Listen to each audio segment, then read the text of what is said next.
Euphoria, Season 3, Episode 6, Stand Still and See. Episode 6 of Euphoria Season 3 starts with a bit of backstory to Alamo.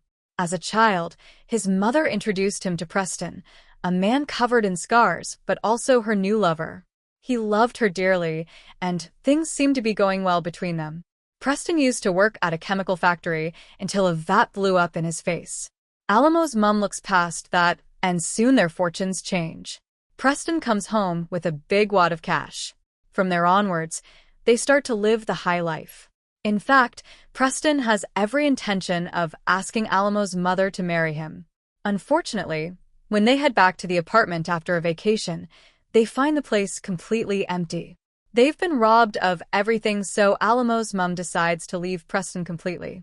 The pair move to a brand new city and start again, where Alamo realizes, with sickening horror, that all of this was just one big act.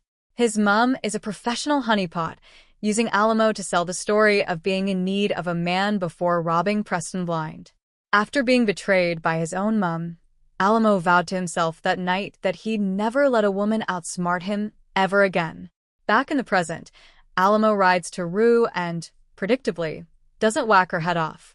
Just before he swings, Rue suddenly blurts out that the driver was Faye and promises to get his money back. Unfortunately, her plan hits a bit of a snag given Faye and Wayne are madly in love. She's not about to betray and rob the guy anytime soon.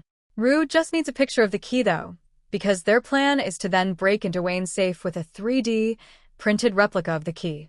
Rue eventually guilt trips Faye over Ashtray and Fesco, eventually talking her into it. As the picture comes through, Alamo entertains Lori and her guys at his pad. It's certainly tense though, with Rue right in the middle of all this, recording on her phone. Lori gets right down to brass tacks, bringing up his affiliation with Gold Rush Medical Services. Apparently, he's using ambulances and medical passes to ferry girls up and down the border. Lori senses an opportunity and wants to use these girls to smuggle fentanyl across from Mexico. If Alamo agrees to this, Lori promises to give back his cash. Lori even wants Rue to go down across the border, but Alamo is quick to point out he doesn't trust her. After one final threat, the pair part ways. As for Rue though, she immediately heads over to meet the FBI agents. Given she's kept her word, they promise that the U.S. attorney is likely to look at her case favorably as a result. As for everyone else, well, they're probably going to spend the rest of their lives behind bars. Of course, Maddie is stuck right in the middle of this, given she's working with Alamo's girls. While the plan is in motion, Rue heads over to see Jules. She flirts with the idea of having kids and waking up to someone she loves all the time. Her dream, of course, is to live happily ever after with her beloved. Jules scoffs at this dream and is having none of it, happy to embrace her beautiful lie with Ellis.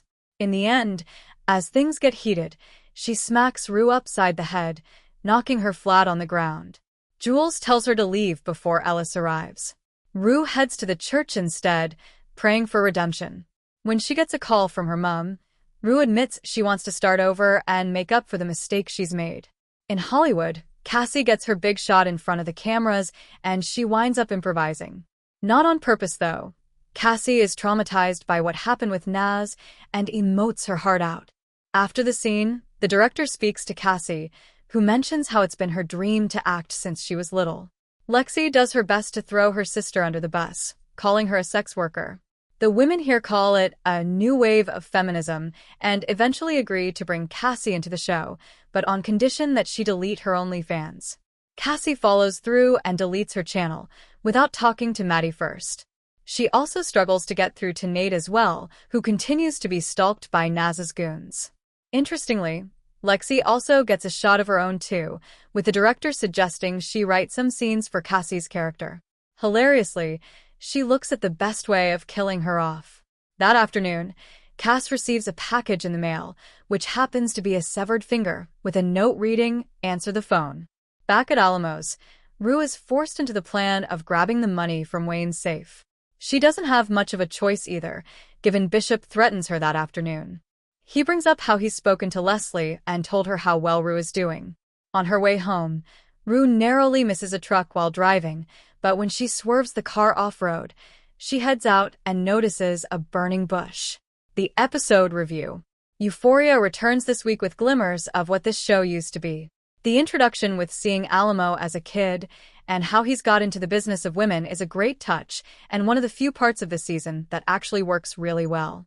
I do miss how the show used to dive into the backstories for all of these characters, fleshing out more of how they've been shaped into the men or women they are now. There's been ample opportunity to do that too with Lori, Bishop, Faye, and Magic, but none of them are really given all that much depth. Although we only see a bit of this storyline, Cassie is walking into a minefield. Deleting her OnlyFans is one of the stupidest moves she could have made. Maddie is going to lose it when she finds out, and the chances are she'll be written out of LA Nights pretty quickly too, so she'll be left with nothing. Cassie's character hasn't been written consistently to back up any of this either. The first sign of trouble, she rings Nate, despite leaving him at the first sign of trouble. What gives? Jules has turned into a horrible character, obsessed with drawing penises, while Nate is just beaten up every episode. Both of these guys have had their characters completely assassinated. The writers clearly have no idea how to make any of these storylines tick, or how to merge larger ideas into a cohesive whole. But then we did get a literal burning bush at the end of the episode to reinforce the religious iconography, so there is that. Season 3 has been an underwhelming mess overall, and the show is struggling to justify its existence.